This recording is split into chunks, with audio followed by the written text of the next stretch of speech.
Saludos a todos, muy buen Nick Nash, buen aquí y ahora, no por el programa, porque estamos en el Tantón Catún, hoy 5 de 5 Casa, 16 de marzo, y también en Maya Jo Akbal, reflexiona, medita y conseguirás tus objetivos, no te dejes sugestionar por los sueños y prueba nuevas experiencias. Omei, si nos puedes saludar y presentar a nuestros demás integrantes, por favor, buen día. Sí, John, claro que sí, John. Pues muy buenos días a todos y gracias por la conexión, John.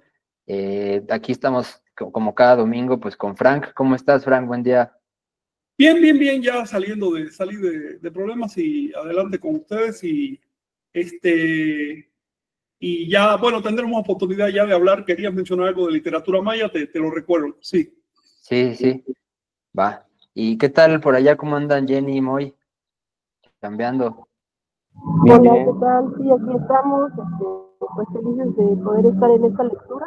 Nos vamos a salir igual un poquito antes de que termine la sesión, pero pues aquí. Claro. No. Claro, ahí con el tiempo que tengan, obviamente. Sí, con lo que tengan disponible. Y igual recordándoles que el domingo pasado hicimos una sesión con complicaciones ahí de red, pero tengo entendido que ya se subió a YouTube y ya algunas personas ya la pudieron ver. En Facebook no se cortó, no se completó la reunión, pero pues también pueden revisarla, es muy interesante. Hablamos de un viaje que hicimos a San Juan Chamula en el momento del carnaval y pues la conversación se puso muy interesante. Ahí les hacemos la invitación para que lo vean. Estuvo muy bueno eso. A mí me hizo bien escuchar todo eso. Sí.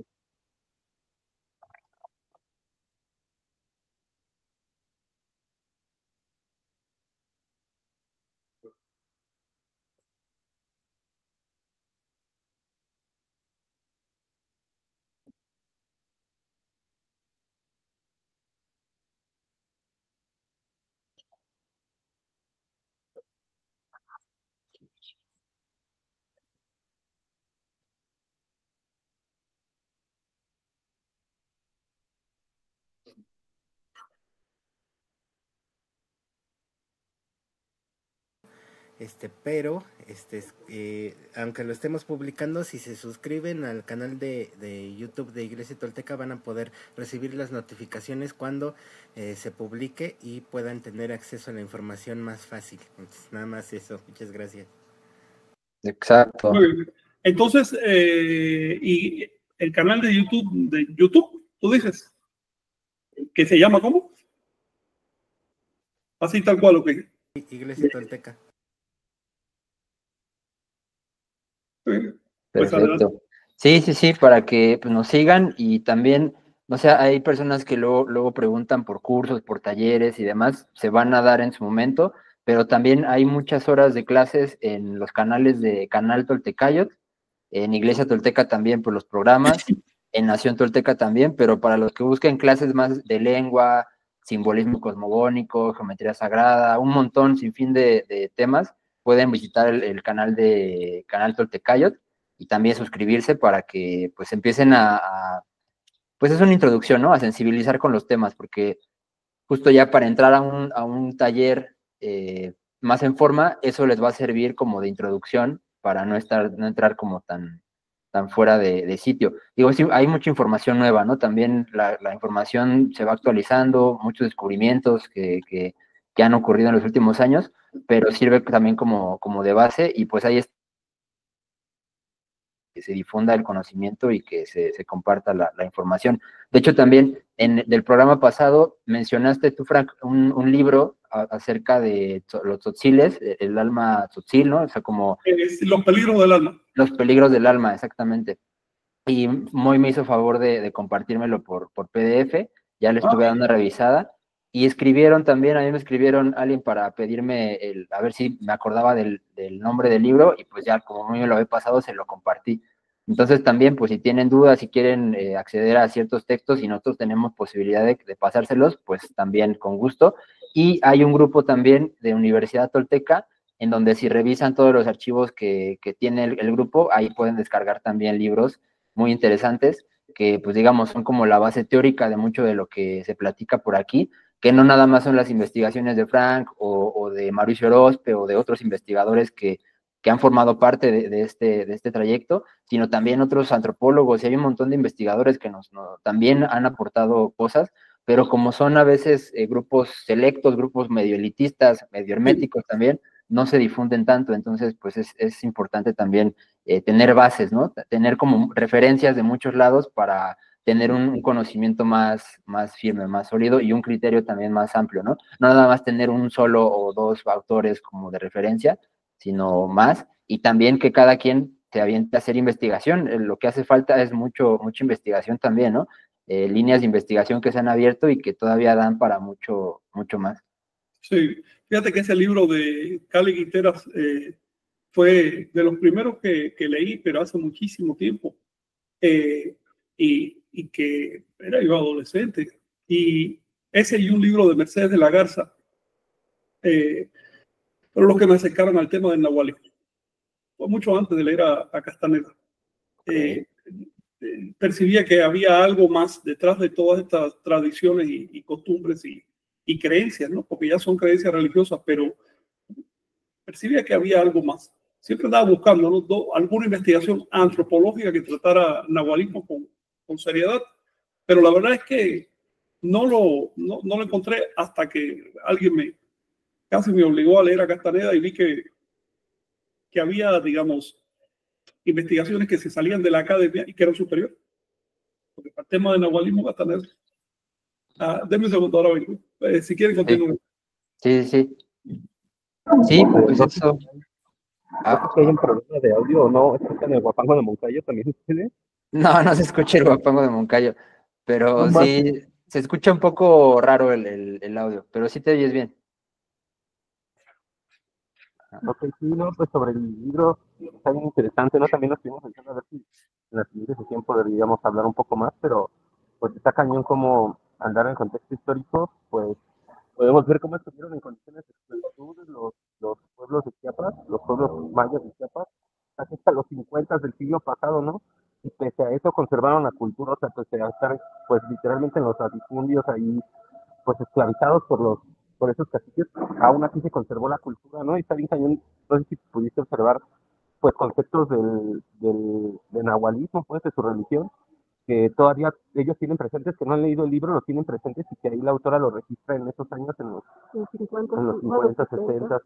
Entonces está cañón como pues logró resistir la cultura a pesar de las condiciones sociales bien adversas, ¿no? Pues no sé si más bien es como fue un motivo como para que sobrevivieran o algo así, porque pues es un cañón, ¿no? Pues sí. Oye, no entendí bien lo que estabas diciendo porque es bastante ruido, tengan eso en cuenta. ¿Quién sabe por qué? Como si pasaran autos o algo. No, que habla de que leyó un poco el libro, la referencia que nos diste, y que es interesante ver cómo de 50, 70 muchos conceptos del nahualismo los tenían todavía muy presentes y en la actualidad todavía los manejan. Pero creo que también ya estamos entrando en un momento crucial, o sea, de que esas personas de los 50 y los 70, pues ahorita ya están muy grandes, pues, ¿no? Y quizá ese conocimiento no se llegue a replicar como más ampliamente, junto con lo de la lengua que se está perdiendo. Muchos conceptos están cifrados en la lengua, ¿no? Cuando hablamos de náhuatl, cuando hablamos de maya, una sola palabra te puede ampliar un montón el panorama, ¿no? Al hacer la traducción. Entonces, por eso hacemos hincapié justo en las traducciones, en la lengua, ¿no? Porque al final ahí es donde se ha quedado cifrada la información y hay que decodificarla para practicarla, ¿no? Tampoco es una cuestión únicamente de intelectual, ¿no? De conocimiento así, pues, estético, ¿no? O antropológico. O antropológico, sino más bien es para llevar a la práctica, ¿no? Y también tejer comunidades, ¿no? Al final de cuentas, creo que nosotros fuimos a hacer comunidad allá al carnaval, ¿no? A convivir, a tener a compartir, ¿no? Información y pues momentos. Entonces también de eso se trata la cultura, ¿no? Y sobre todo en esos momentos de barbarie, ¿no? Yo creo que la lección un poco que me llevo, también haciendo como un poco de recapitulación de estas experiencias, pues es que frente a la barbarie, cultura, ¿no? Así es. Y eso, o sea. Así es. Y frente a la ignorancia y frente a la manipulación, frente al olvido, al descuido, al abandono, frente a los prejuicios raciales y culturales. Raciales y culturales. Hoy mismo he estado trabajando aquí en un tema que muestra cómo impregnan las academias los prejuicios culturales, que en el fondo tienen un origen racial. Pero es increíble. Les voy a leer a ustedes una frase de un antropólogo muy importante de hace ya bastante tiempo, que fue como decir uno de los pilares de la antropología, un antropólogo norteamericano que se llama Gordon Ekholm. Él escribió esto: si se puede demostrar que las formas culturales tienen un patrón de aparición regular, ligeramente anterior en el viejo mundo que en el nuevo, tendremos presuntos indicios de la relación entre las dos áreas. Pero si lo opuesto es lo cierto, tendremos una prueba de que no estaban relacionadas. En otras palabras, este señor dice que simplemente no es posible que los americanos le hayan enseñado nada a los asiáticos. Que el hecho de que aparezcan evidencias a ambos lados del océano, elementos culturales similares, ya sería prueba de que no hubo difusión. Imaginan qué tipo de pensamiento. Bueno, es uno de los pilares de la antropología, un fundador de la antropología moderna. Y lo peor es que se sigue. Todavía no conozco un antropólogo de cierto renombre que lo haya debatido, que diga, oye, eso que acabas de decir es una estupidez.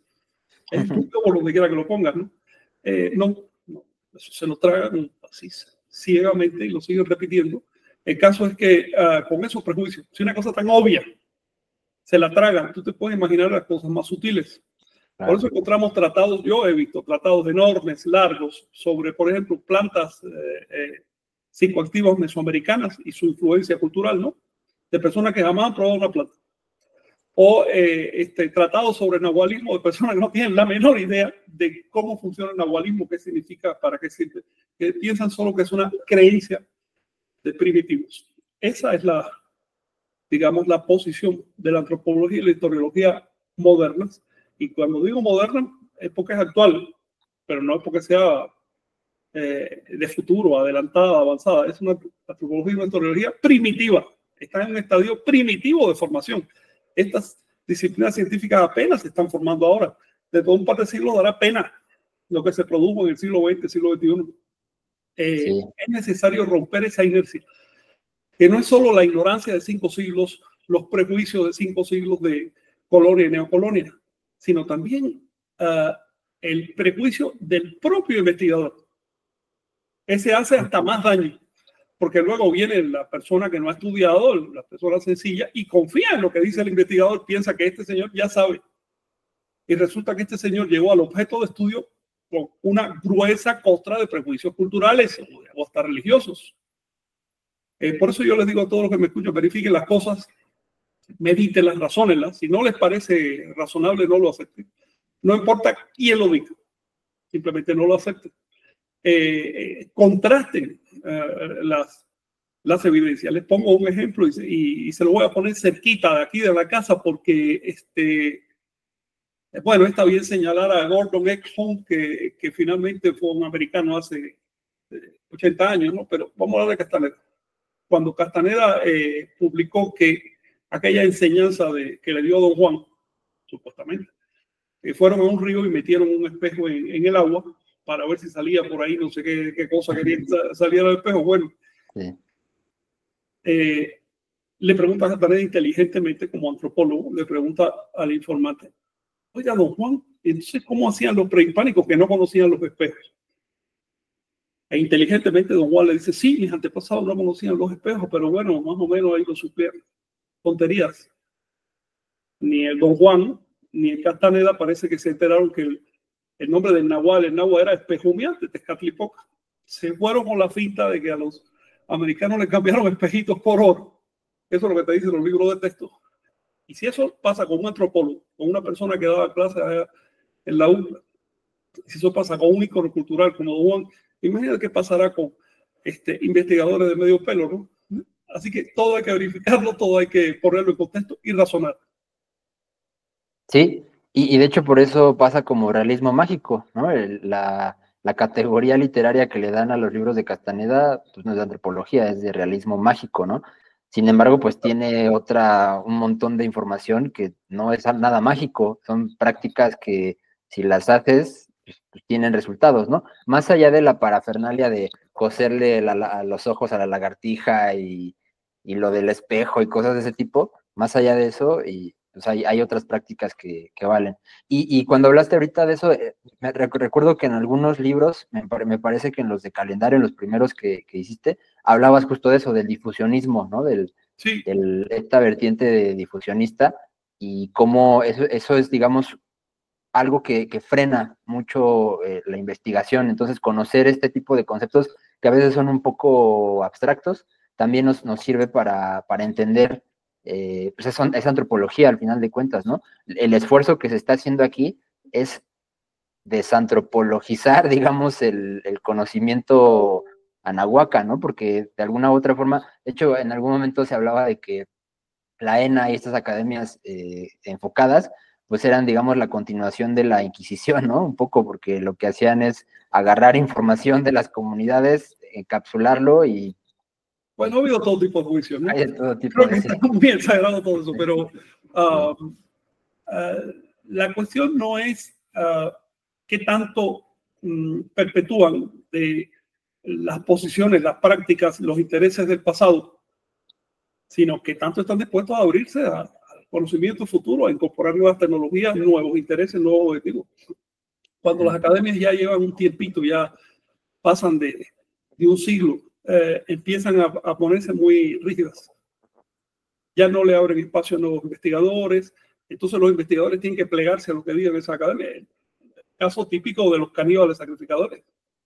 El investigador de antropología mesoamericana hoy, que no escriba sobre caníbales sacrificadores, no importa que sepa, no sepa, tenga evidencia o no. Si no escribe sobre eso, no lo publica. Así. Porque las vacas sagradas dictaron que hay que pasar por esa humillación, por esa puerta, para tener algún tipo de relieve en las academias. Bueno, no estoy diciendo que las academias no tengan ganas de llegar a la verdad científica, solo que no tienen la capacidad. Se quedaron trabadas en un periodo histórico y hay que renovarlas. A quienes se alarmen con esto, señores, estudien la historia. Cada cierto tiempo las academias se renuevan y se renuevan con revoluciones. ¿Cómo creen que se renuevan? ¿En buena onda? Se renuevan tirando a la hoguera todo lo anterior, pero bueno. Mónica acaba de escribirme que le demos un tiempito porque se quedó sin señal y está tratando de restablecerla. Okay. Sobre lo que acabas de mencionar, ya que vamos a hacer un tiempito, es un tema que los compañeros deben tener en cuenta porque en un momento, en una investigación o algo les puede funcionar. Hay dos posiciones respecto al modo como se llega a un conocimiento cultural. Una posición es la autoctonista, que dice que un pueblo se enfrenta a una necesidad y eventualmente la resuelve. Y ahí tienes una unidad cultural. Por ejemplo, una forma de agricultura, una forma de construcción, un calendario. ¿Ves? Y hay otra posición que es difusionista que dice lo siguiente: es mucho más fácil copiar que inventar. Por lo tanto, prácticamente todos los temas culturales de este mundo en realidad son copias. Y se los han llevado unos pueblos de otros. Mientras más complejo es el tema, más probable es que sea una copia. Por otro lado, regresan los autoctonistas y dicen, calma, porque si tenemos los mismos retos y el mismo ser humano y el mismo cerebro, es muy probable que se llegue a las mismas soluciones y te van a aparecer de pronto que son préstamos o copias, pero está llegando simplemente a las mismas soluciones. Y ponen ejemplos muy válidos. Por ejemplo, ¿por qué las civilizaciones madres crearon sus propios cereales? Con lo difícil que es llegar a beneficiar un cereal a partir de una hierba. Eso fue mucho tiempo de hacer experimentos y demás. ¿No les era más cómodo traer semillas de otro lado? Si el difusionismo tuviera la razón absoluta, entonces en la Tierra hubiera un solo cereal y no aunque 7 cereales básicos, inventados cada uno en su propia zona. Otro ejemplo. ¿Por qué cada civilización madre tiene su escritura diferente de las demás? ¿No era más sencillo copiar los signos ajenos ya que estaban inventados? Así que finalmente el difusionismo, si lo aplicas al extremo, llega a contradicciones. Pero por otro lado, si te quedas en una posición estrictamente autoctonista, entonces enfrentas contradicciones todavía mayores. Les voy a poner un ejemplo. Tenemos que en Asia dividen la eclíptica en 13 casas y lo mismo en América. Me parece demasiado raro ese número 13, como para que sea casual. Cuando por otro lado te pones a investigar y ves que los americanos son mongoloides inespecíficos y llegaron de Asia, entonces bueno, es inevitable que en un momento los americanos tuvieran una eclíptica de 13 casas porque es que llegaron de allá. ¿Que la olvidaron y la volvieron a inventar en América? Eso es lo que plantean los difusionistas. Cuando tú observas, por ejemplo, que nosotros hoy usamos la escritura nuestra, es copia de la fenicia finalmente, y te vas a la India y ves que también es copia de la fenicia, y ves que un pueblo que creó un motivo que fue el alfabeto, de pronto se difundió para todos lados. Por supuesto que eso es difusionismo que se puede probar. Cuando estudias las lenguas y ves que unas derivan de otras, puedes crear esos árboles y esas ramas, esas ramificaciones lingüísticas. Eso es el difusionismo, porque la lengua no se la lleva un pájaro de un país a otro. Son grupos de personas que van caminando y siguen hablando esa lengua, ¿no? Y después la enseñan. Entonces, las dos ideas, las dos interpretaciones sobre el tema cultural, me parece que son muy válidas. Hay que estudiar cada caso. No hay atajos en este camino. No es decir, no, todo esto, todo esto. No, hay que estudiar cada caso. A ver qué es lo que vale. Creo que de hecho hay un tipo de difusionismo que la academia no está capacitada hoy para investigar, por supuesto, pero que se me hace muy plausible, y es el onírico. Es difusionismo onírico. Sí. Y pues no estoy hablando estoy especulando. Estoy hablando de la posibilidad concreta de transmitir información por medios no habituales. Pero bueno, eso ya se queda a la ciencia del futuro. Mónica, qué bueno que estás ahí. Saludos, adelante. Hola, buenos días. Una disculpa. Tuve problemas con la señal y ahorita voy a estar así sin la cámara. Sí. Para que no se pierda. Pues si quieres, de una vez le damos a la meditación. Ya para... ¿Tienen algo que opinar? Es el momento, ¿eh? O preguntar. Bien, Moni. Bien. Que diga muy. No, pues, sí, comenten algo porque donde estoy va a pasar el tren y se va a oír mucho ruido. Bueno, por favor. Pues de hecho, de lo que decías, Frank, creo que la salida que ha habido y que se ha vuelto más mediática, pues el difusionismo extraterrestre, ¿no? En términos de la cuestión mesoamericana, ¿no? O sea, de que... Bueno, pero eso ya no cabe. No. De nada, ¿no? Pero justo a ese grado llega la idea, ¿no? De alguna manera, ¿no? Pues si no vino de acá de Europa, si no vino una difusión de elementos culturales, pues entonces vino de otro planeta, porque ven, no es posible que tengan este conocimiento astronómico de observación y de organización civilizatoria, ¿no? Tiene que venir de otro lado. Mira, al margen de los extremos, ¿no? Pero el difusionismo es una idea demasiado cómoda como para aceptarla a la primera. Si la idea es muy cómoda, muy obvia, ponla en remojo, analízala. Pero por otro lado, que no hubo comunicación, eso es absurdo, ni que los americanos hayan surgido evolucionados por sí mismos en América. Sabemos que no fue así. Sí, hay comunicación, hay difusión de ideas, difusión de cultura. Sí. Y que de hecho, si yo no mal recuerdo, una de tus primeras obras trató de la relación aria de los arios y nahuas, ¿no? Algo así, las relaciones lingüísticas. Lingüísticos, sí, sin tratar de forzar una tesis, ¿no? Sino plantear elementos, no solo lingüísticos, sino sobre todo de creencias que hay detrás, porque los vocabularios religiosos son muy conservadores. Uh-huh. Nosotros mismos, para decir Dios, usamos una palabra que se inventó hace 5,000 años en la India, Dios. Para darle nombre usamos un término fenicio de Yahweh, que tienen también como 5,000 años. En otras palabras, las palabras religiosas son muy conservadoras, y cuando tú haces análisis entre creencias en diferentes grupos, puedes encontrar raíces muy profundas, cosas que te llevan atrás. Y los lingüistas evitan ese tema. Fíjate, curiosamente. Los lingüistas del siglo XIX estaban gozosos, se abrieron a ese tema, pero en el siglo XX le agarraron miedo, porque para poder hacer análisis religiosos comparados amplios, tienes que estudiar la religión en diferentes lugares.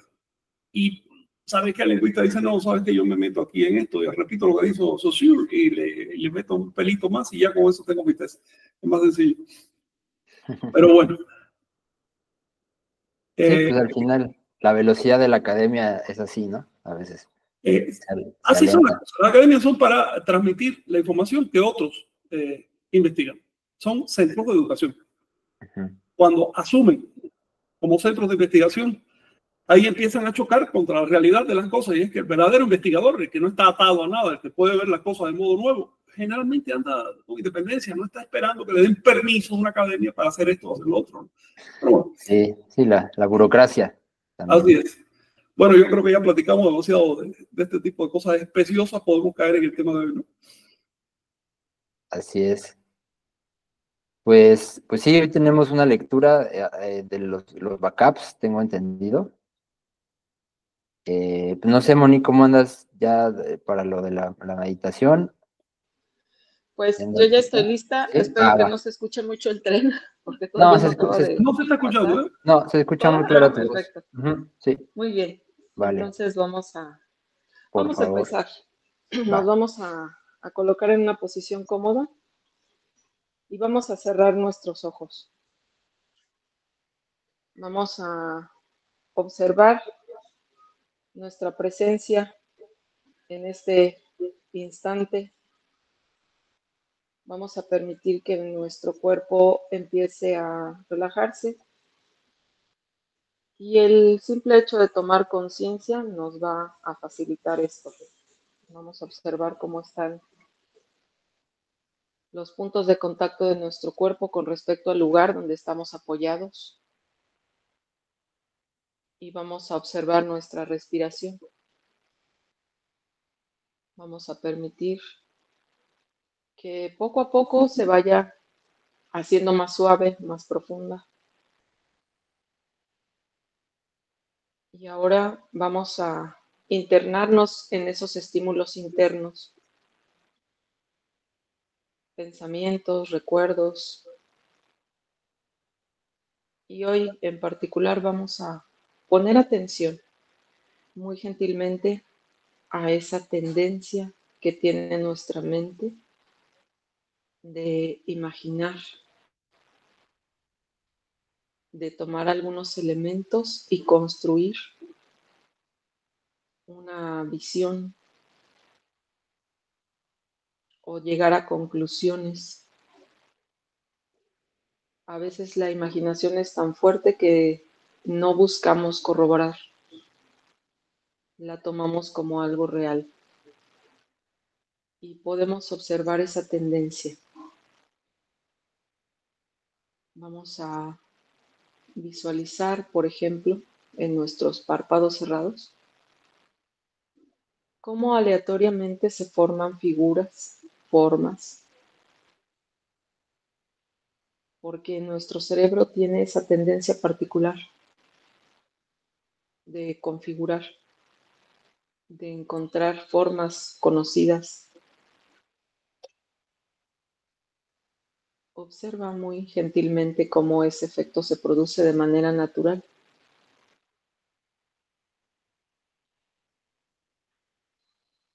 Y por otro lado, también vamos a continuar con este ejercicio de meditación, de soltar cualquier visión, cualquier imaginación, hasta limpiar nuestra mente y permitir que llegue. No es necesario resistirnos, no es necesario pelearnos con todo ello. Simplemente observar cómo es un movimiento de ir y venir de cualquier tipo de estímulos. Y que esa es la función de la mente, ese instrumento que nos permite filtrar de alguna forma los estímulos, darle cierta coherencia, pero sin apego, sin aferrarnos. Ahora vamos a soltar todo ello, vamos a ofrendar todo aquello que se presente, incluso a veces es de manera recurrente en nuestra mente. Vamos a permitir en este momento descansar.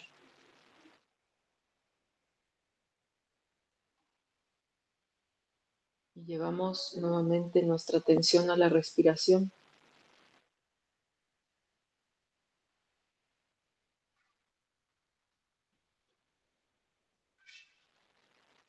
Y vamos a pensar nuestra palabra de poder, que no es más que un recordatorio de esta experiencia. No tiene ningún poder más allá de la sugestión, pero es un instrumento para facilitarnos la meditación. Amo Mati.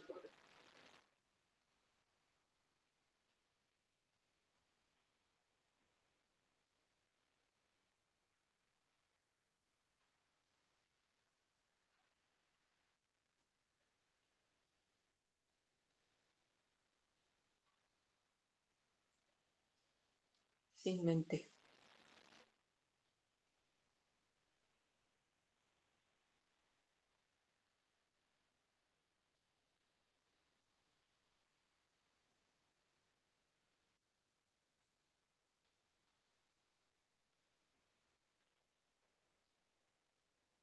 Amo Mati.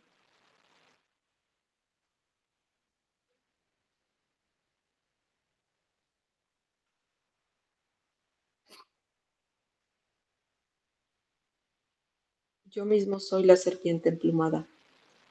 Soy el combatiente, el guerrero, el burlador de los sentidos. A nada temo. Ahora voy a burlar a mis predisposiciones humanas.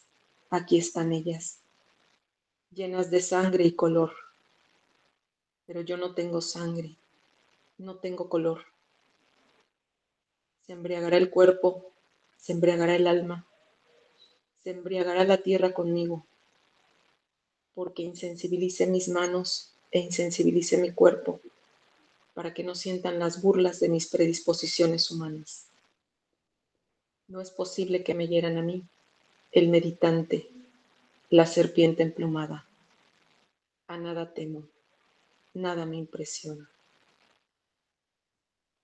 Vamos a tomar una respiración muy gentilmente, muy profundamente. Y con esto cerramos nuestro ejercicio dominical de meditación. Y gentilmente abrimos los ojos para dar paso a la lectura del día de hoy. Muchas gracias, toltecas y compañeros. Gracias a ti, Mónica. Quedó muy bien. Gracias, Hay Mónica. ganas de seguir meditando. Oye, bueno, de seguir en la inducción. ¿Quién puede leer hoy? Jenny, ¿podrías leer tú hoy a ver cómo está tu audio? Sí, no sé si funcione así el audio o alguien más lo lee. Yo oigo bien. Yo te escucho bien hasta ahora. Ujú. A ver, inténtalo. Acércate un poco más el micrófono igual, a ver si. Sí, creo que está en los audífonos. Está En en los los audífonos. audífonos, ¿va? Ah, va. Ah, ya. Está bien. Pero se oye bien, ¿eh? Sí, adelante. Hablar un poco más alto, ¿no? Sí, igual pues me interrumpes y no se llega a escuchar. Sí. Va. No, se oye bien, se oye bien. Bueno, entonces vamos a leer Backup 3 de Chumayel, láminas 67 y 68. La ciudad de Maní es la raíz del país. Campeche es la punta del ala del país. Calquiní es la raíz del ala del país. Izamal es el centro de las alas del país. Sasí es la punta de la otra ala del país. Concal es la cabeza del país. En el centro está la iglesia mayor de la ciudad de Mérida, la casa común, la casa preciosa, la oscura casa donde se ve a Dios Padre, Dios Hijo y Dios Espíritu Santo. Sobre 13 cimientos él fundó la tierra, y con 13 troncos apuntaló los flancos de la iglesia mayor. Ambas casas se enlazan, la iglesia mayor del cielo y la segunda, cuya huella está aquí en la tierra. Durante 13 catunes la fundó, 13 guerreros la sostienen. 10 escalones pisó para bajar del cielo, 4 pisó para extenderse sobre la tierra, 9 escalones pisó para regresar con su carga al cielo. He aquí, 2 veces pisó la superficie de la tierra para subir, y 4 escalones pisó para desplegarse sobre la superficie de la tierra.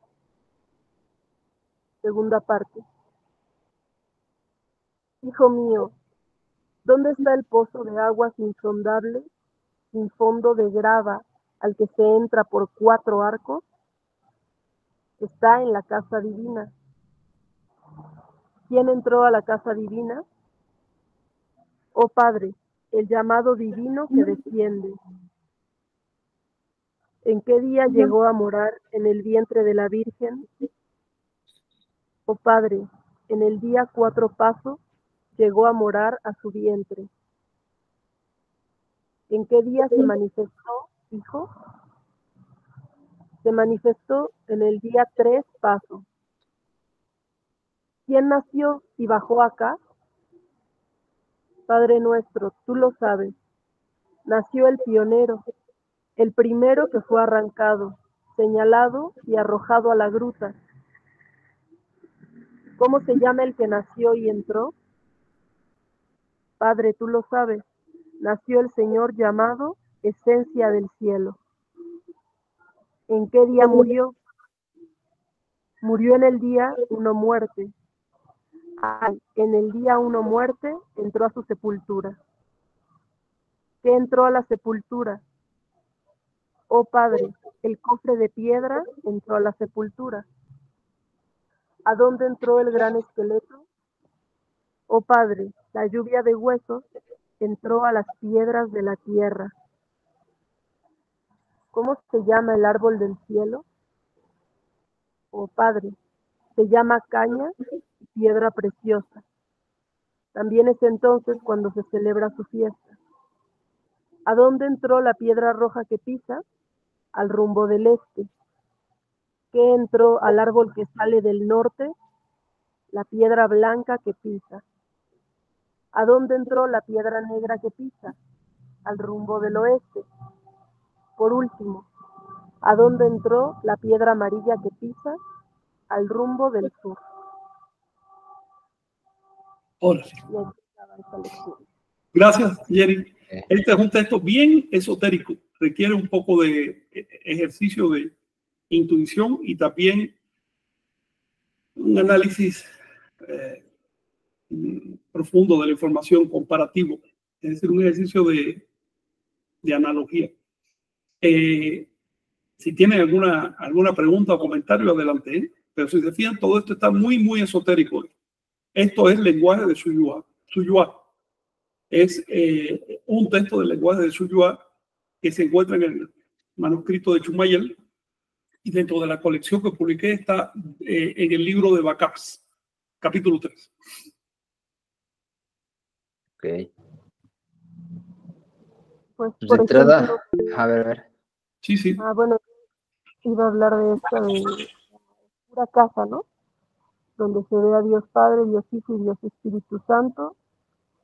O sea, que es el cielo, ¿no? Sobre 13 cimientos él fundó la tierra, con 13 troncos apuntaló los flancos de la iglesia mayor, que serían las constelaciones. Como que, bueno, a mí me vino a la mente esto del cielo Sí. y las constelaciones. Pero Sí, no, sí, claro, la constelación es como emblema de otra cosa. Mónica iba a hablar. Sí, que me parece que por ahí... ¿Se me escucha? ¿Me escuchan? Sí, Bastante bien, sí, sí. Hola. Sí, adelante. Sí, decía que parece que hay un disfracismo entre la Trinidad católica y tal vez la Divina Trinidad del Ometeot, ¿no? ¿O Sí. a qué se refiere? Bueno, primero tú estás viendo aquí sincretismo católico. O a la dual Trinidad, pues. Estás viendo sincretismo católico. Eso es un hecho que tienes que tener en cuenta. No solo sincretismo religioso, sino también sincretismo cultural. Porque este texto se adaptó, por ejemplo, a las ciudades más importantes ya en la época de la colonia. Antes no hubiera señalado estas ciudades, sino otras que fueron más importantes, ¿no? Como Chichén, la propia Mérida, etcétera. Pero Mayapán. Pero este texto ya es colonial, está adaptado entonces a la mentalidad de los mayas coloniales que ya empezaban a ser católicos. Pero por otro lado, el sincretismo que tú mencionas, Mónica, no es tanto un sincretismo de creencias, porque si tú te fijas, este texto refleja las creencias prehispánicas, no las creencias católicas.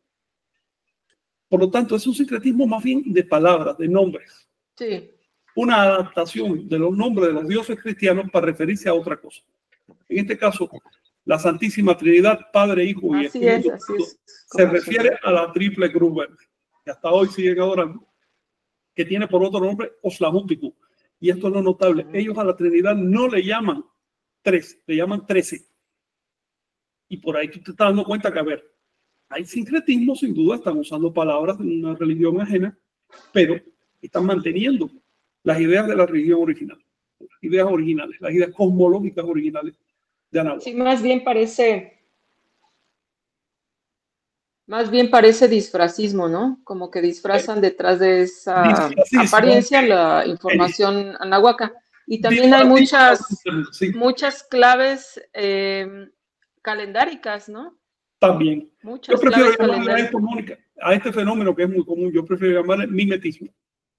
Se mimetizan las ideas dominantes, las ideas cristianas, para poder pasar las ideas anahuacas. Lo mismo que pasaba cuando agarraban un ídolo, dicho así por los cristianos, obviamente, agarraban la estatua de un dios y la metían dentro de la estatua de un dios católico. A cada rato aparecen, o códices, por ejemplo, aparecen códices y estatuillas dentro de las imágenes católicas en las iglesias antiguas.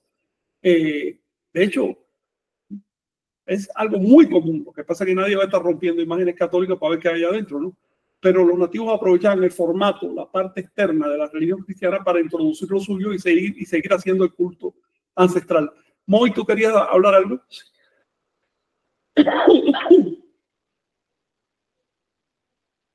Es que escribió que se tienen que retirar. Ah, muy bien. Ah, sí. Entonces nos estamos viendo, sí.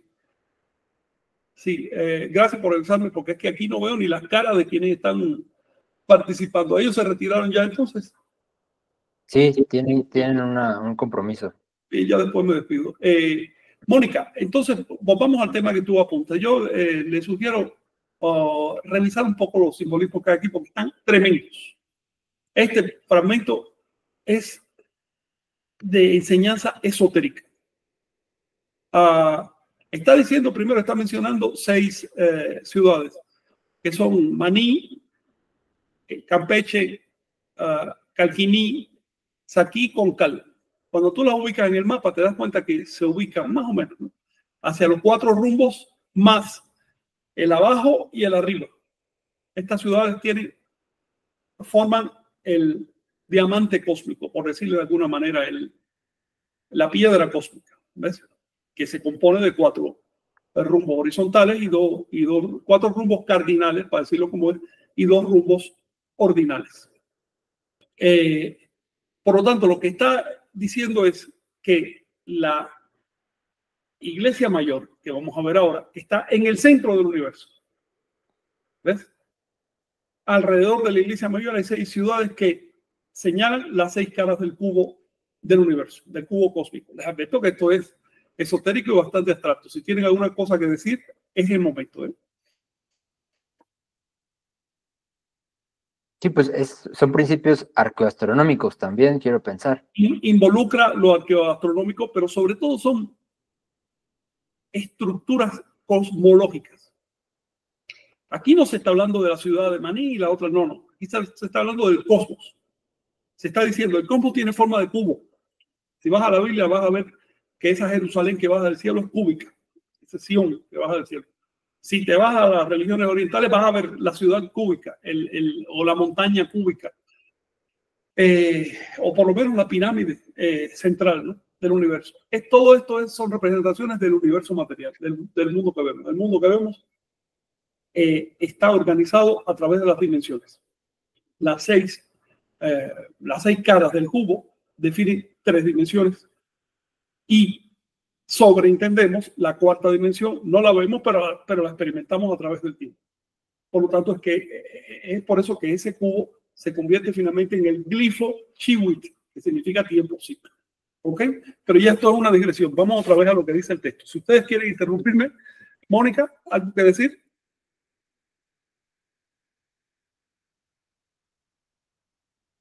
No, te estoy escuchando, está muy interesante. Es que la interpretación es bastante por eso es que compleja, vamos a hacer esta lectura hoy. Oye, estás hablando, te estoy escuchando con cierto retardo, así que disculpa si te interrumpo, ¿ok? Sí. Sigue diciendo el texto. En el centro de todo esta estructura volumétrica está la iglesia mayor de la ciudad de Mérida. Porque, bueno, Mérida era en ese momento la capital, y sigue siendo finalmente la capital de los mayas, pero el texto maya no dice Mérida, sino Tijó. Tijó es su nombre antiguo, su nombre, digamos, colonial, que significa hacia el este, o lo que ilumina, hacia la iluminación. Entonces, en el centro de todo eso está la iglesia mayor, que es la casa preciosa, dice la casa oscura. También porque en esa época no había electricidad, y la característica de estos templos es que estaban a oscuras. Por lo tanto, simbolizaban la noche o simbolizaban la dimensión celeste. Por eso es que bien dice Jenny que esa casa mayor es la eclíptica, no son las estrellas. Esa es una interpretación ya astronómica, es decir, menor. Pero las estrellas, ustedes saben que simbolizan una realidad que está más allá de ellas. ¿Qué simbolizan las estrellas? Sobre todo, ¿qué simboliza el ordenamiento de las estrellas en la eclíptica?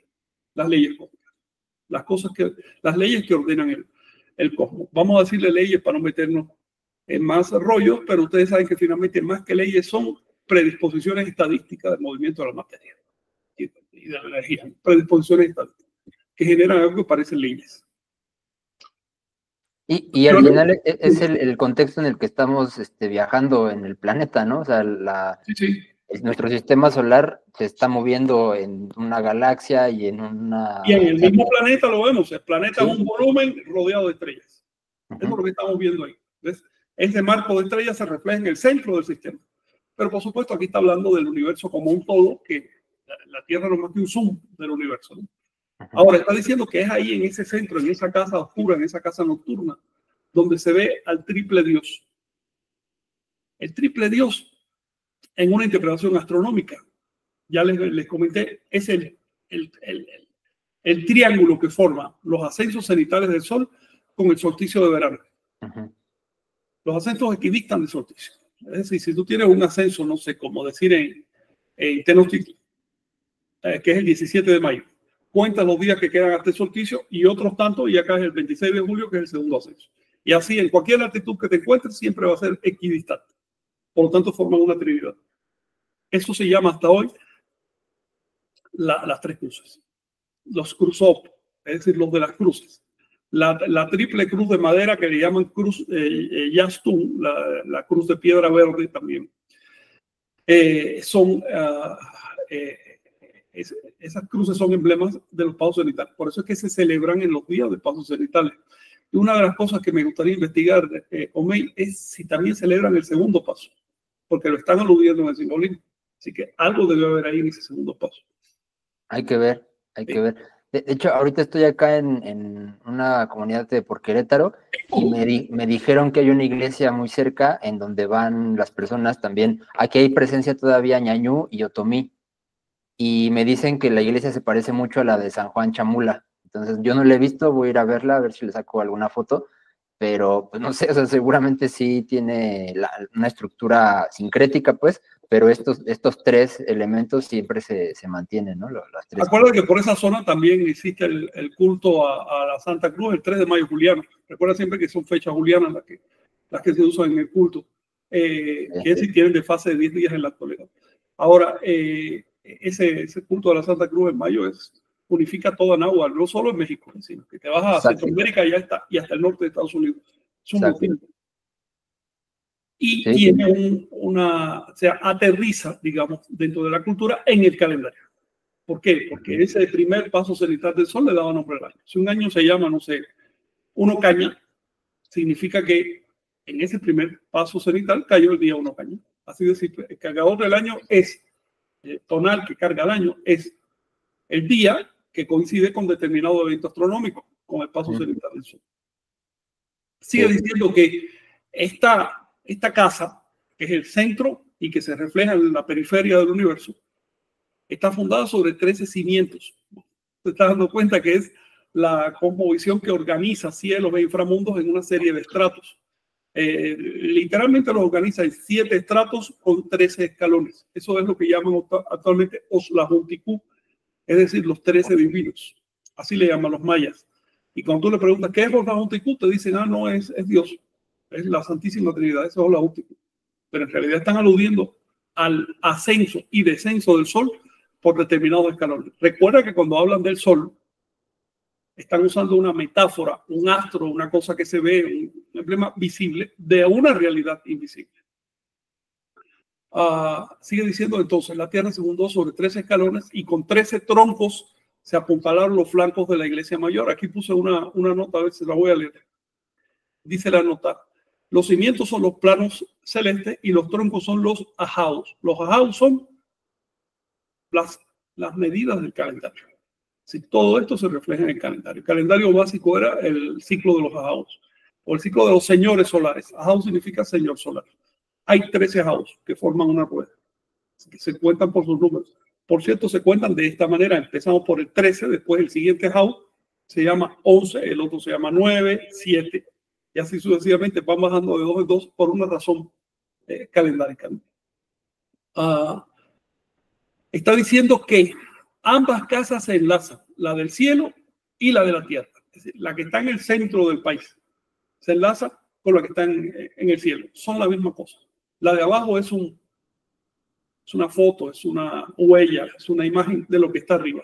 Creo que de hecho usa la palabra huella. Dice, durante 13 catunes la fundó. Ambas casas se enlazan, la iglesia mayor del cielo y la segunda, cuya huella está aquí en la tierra.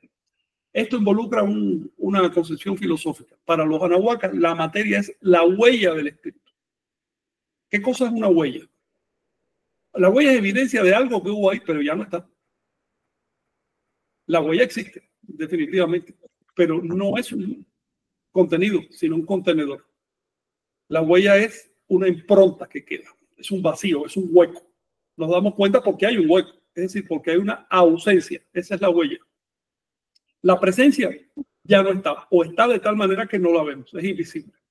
Ellos consideraban que la realidad es espiritual, vamos a decirle así por ahora, y que lo que llamamos materia no es más que la huella que deja esa realidad en nuestros sentidos.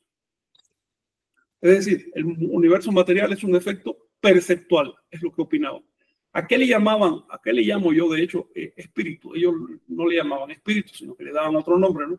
¿A qué le llamaban ellos? A ese lado de allá del tonal, el nahuatl, el huay, le llamaban los mayas. ¿Qué cosa es eso? Es la realidad energética. Incluso a nivel de la ciencia más ortodoxa, hoy sabemos que finalmente todo lo que vemos es energía. Energía, así de sencillo. Y que la energía adquiere cierto grado de densificación, se manifiesta como materia, pero puede eventualmente volver a convertirse en energía, en radiación, en movimiento, en calor, en luz. De manera que no es que haya un mundo de energía y un mundo de materia, son la misma cosa. Consideraba entonces que la materia finalmente, por el solo hecho de que la vemos a través de los sentidos y sin ellos no sabríamos de su existencia, es un efecto perceptual. ¿Algo que opinar? No, pues sí, pues creo que también se aborda este pensamiento mágico, ¿no? Más allá de lo mágico es percepción, o sea, y la percepción es que sea mágica, es un resultado pues, físico, ¿no? La percepción es un hecho. Si tú tienes sentidos para percibirlo, lo vas a percibir, ¿no? Si estás consciente, percibes. Si no percibes, es que no estás consciente. El hecho de percibir es el indicador de estar consciente. Si no percibiéramos, no percibiríamos el mundo material. Por lo tanto, el universo material es un efecto perceptual, así de sencillo. ¿Cómo podríamos probar su existencia más allá de los sentidos? No podemos. En el mismo momento que anulamos los sentidos, ya dejamos de verlo. Es como decir, tengo aquí, mira, un metro plegable. ¿Cómo podría medir lo que está más allá del metro? No puede ver. El metro se limita al metro. Si quieres medir lo que está más allá del metro, tienes que conseguirte una unidad mayor o duplicar el metro, lo que tú quieras. Pero por su propia naturaleza, el hecho de medir está limitado. Está limitado todo herramienta de medida, que son los sentidos. Así que esta idea de probar la existencia del mundo material es una idea primitiva, es una idea de tipo metafísica que contamina la ciencia moderna, que algún día va a desprenderse de ella. Mónica, ¿vas a decir algo?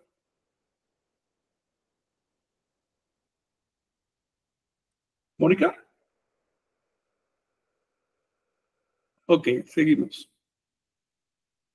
Ay, bueno, ya me escuché. ¿Ya? Ok. Lo que quería comentar es que esta lectura está muy interesante porque tiene varios niveles, ¿no?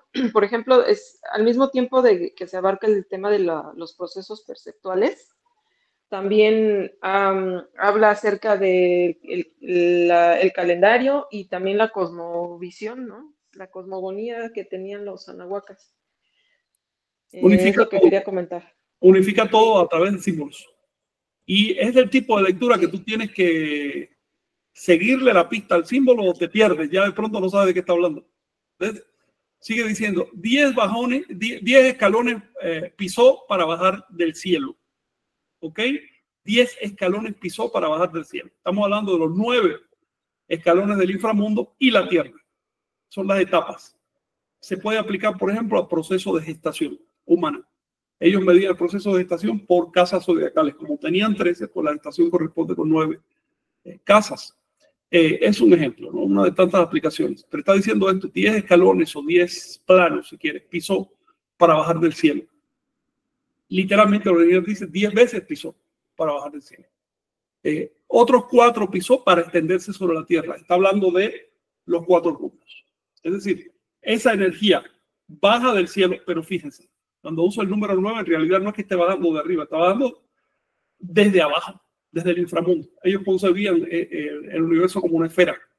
Por lo tanto, el proceso de formación de las cosas parte del inframundo y llega a la tierra. Pero a eso le llaman en maya bajar, no subir. Para nosotros el acto de subir, no, ellos le llaman bajar, porque esto está referido a la noche y de noche el inframundo está arriba. Pero bien, seguimos. Una vez que llegó a la tierra, esa energía, ese Dios, si tú quieres, que después vamos a ver su nombre, se expandió hacia los 4 rumbos. Es decir, pisó 4 escalones para extenderse sobre la tierra. Y luego pisó 9 escalones para regresar con su carga al cielo. ¿Okay? Está hablando del proceso de formación. Imagínate una semilla, el proceso de formación. Hasta que se expande sus 4 ramas del árbol sobre la superficie de la tierra, se expande la conciencia sobre la tierra y finalmente regresa al cielo o pisando otra vez los mismos escalones por donde vino con la carga de la experiencia, que eso es lo que se lleva. En el caso de un árbol, bueno, el árbol regresa a su origen a través de la multitud de semillas que produce. Adelante, ¿sí? No me dejen solo con esto, por favor, que está bastante... Ay, pues es con que... 10 sube con 9. Mónica, por favor, Mónica. Lo que pasa es que esos escalones que mencionas, el significado es bastante interesante. Fíjate que es un símbolo muy recurrente en otras religiones, ¿no? También, por ejemplo, la escala de Jacob. Sí, la escala. Eso es lo que... O las 9 esferas del inframundo y las 13 esferas del cielo de Dante, la Divina Comedia. Ahí lo dice, como bajó al inframundo, después sube al cielo. Respondiendo a la pregunta de hoy, sí, el cielo se relaciona con el número 9. Si añades el despliegue hacia los 4 rumbos, ya tienes el 13. Así que cuando esta cosmología habla de 13, habla de manifestación. Cuando habla de 9, habla de origen. no podemos verlo como una cosa mecánica, ¿no? Como la existencia de una escalera. No es así. Esos son emblemas. Estamos hablando, imagínate las capas de una cebolla. Hay 9 capas que se manifiestan en la Tierra como un despliegue hacia los 4 rumbos. Okay. ¿Respondo tu inquietud, También, Sí. Y también esta de los 13 guerreros la sostienen, hace referencia a las constelaciones, si era lo que, sí, ¿no? 13 catunes, 13 guerreros. Los 13 guerreros son los cargadores de los catunes. Los dioses, vamos a decir así, los ajaus que cargan los catunes. En Calendárica los manejamos por número, ¿no? No sé, 4 ajaus, lo que tú quieras. Pero ellos moverían con el nombre propio que tienen. Y esos nombres propios son las deidades de las constelaciones. Sí. Y aquí es Catún Ukuch. Ukuch se referiría a los guerreros. El del Catún. Aquí significa... es que mira, Catún, la palabra Catún no solo significa ciclo, también significa guerra. Sí, es cierto. Cuando habla de cargador de Catún, literalmente la traducción sería doble. Por un lado, los 13 cargadores, los 13 Catunes, y por otro lado, los 13 guerreros. Crearon el universo. Esos son los 13 dioses. Los dioses se califican de guerreros. Ok. Mónica, sí. Bueno, pues está muy interesante todo esto, y también lo que me estoy dando cuenta es que es una evidencia, este tipo de textos y su interpretación es una gran evidencia de que los anahuacas no creían en seres invisibles y poderosos. No, ese es el concepto de Dios. No había nada sobrenatural. Estaban describiendo fenómenos naturales que requieren un esfuerzo de abstracción bastante grande para poder dimensionar, y no era tan simplista la creencia en de que estos son los dioses y tienen poderes. No, esas son creencias de los antropólogos. No los antropólogos, los historiadores los que creen eso. Sí, entonces ellos, digamos, consideraban como divinidad, porque la verdad es asombroso darse cuenta de todo esto, ¿no? Y de esta elaboración tan compleja, tan abstracta, para entender el cosmos. Entonces, pues sí, tiene ese enfoque de divino, pero más por la apreciación del conocimiento que por la adoración a una entidad. Y eso a mí me encanta. Es divino por lo pequeño que somos en comparación con esa inmensidad, no porque sea sobrenatural. Esto es una diferencia conceptual básica con respecto a la religión cristiana.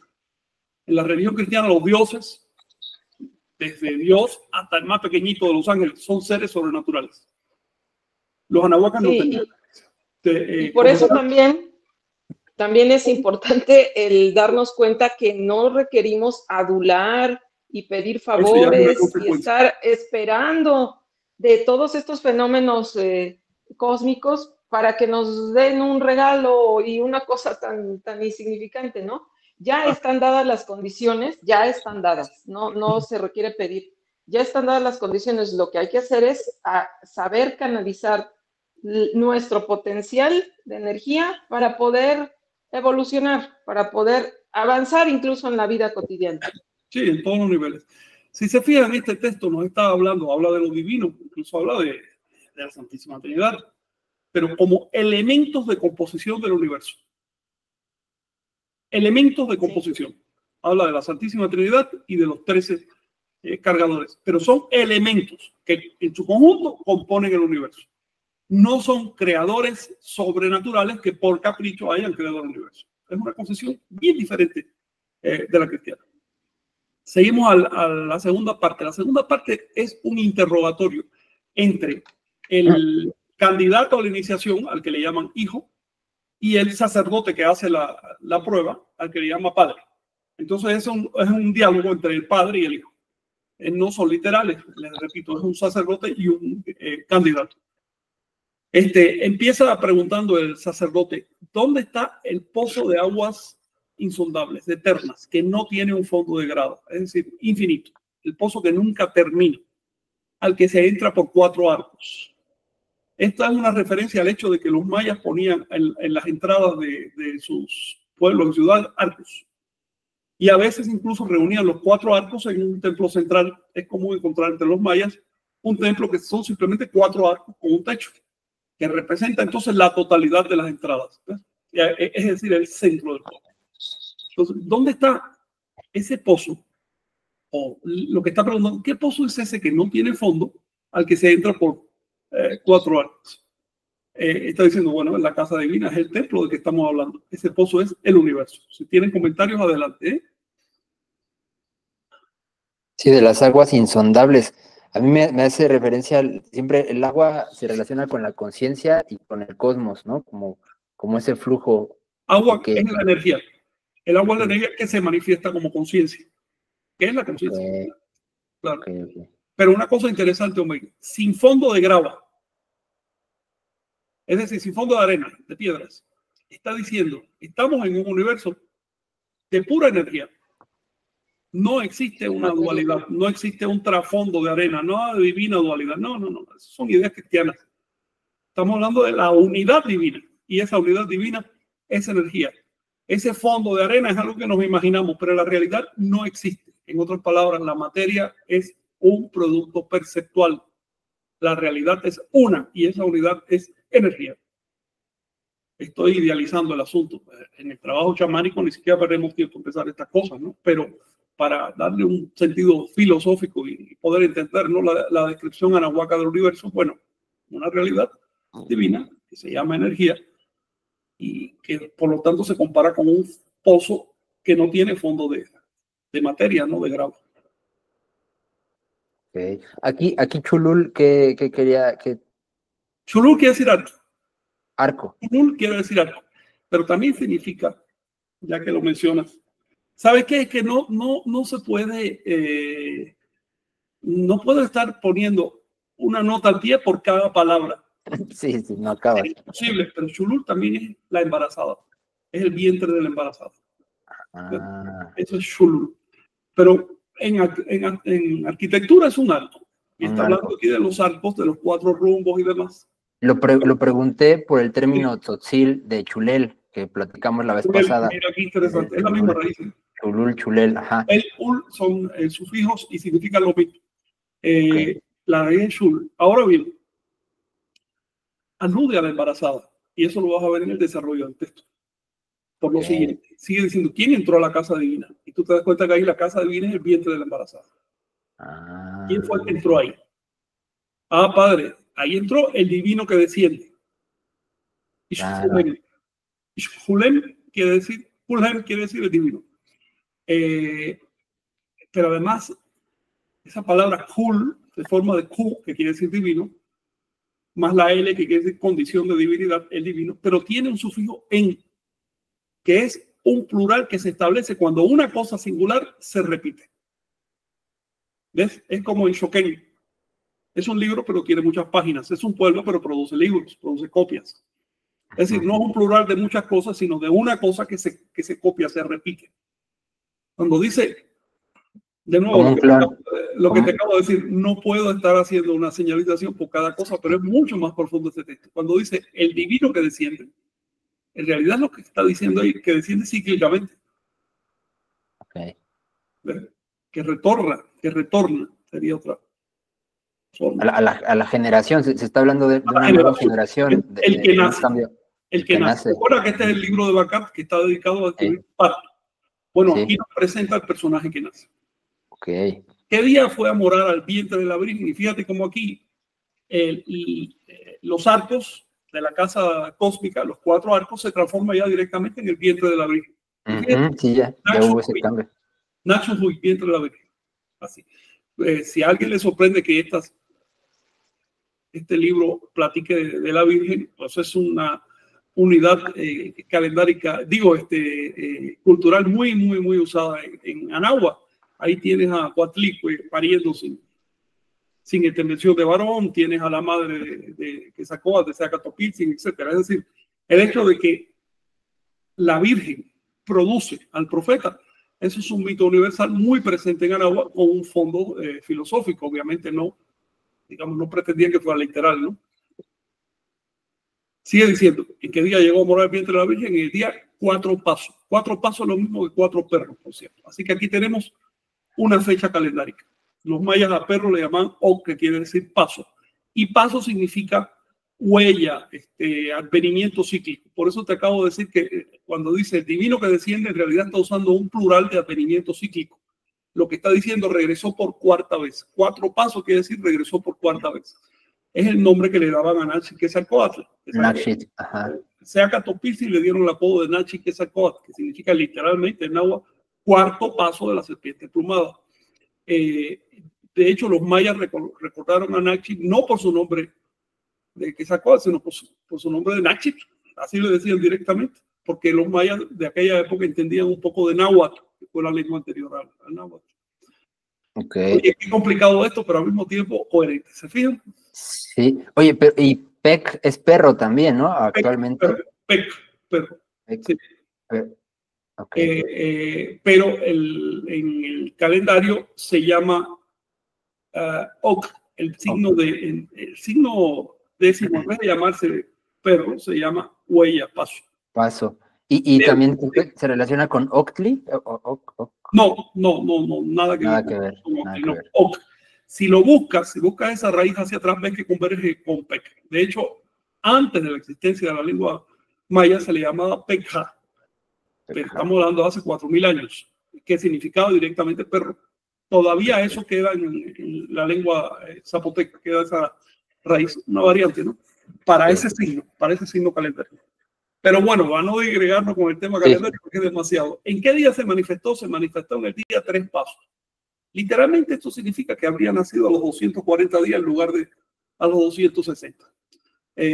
Acuérdate que el año sagrado, el Tonalpohual y el Tzolkin, como le quieran decir, era el ciclo de la medida del nacimiento humano, ¿no? Del parto humano. Entonces, se suponía que una persona nace en el mismo signo que fue concebida.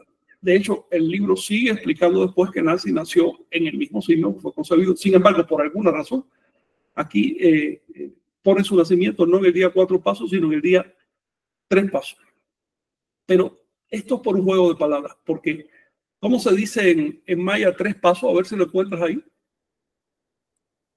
Oki.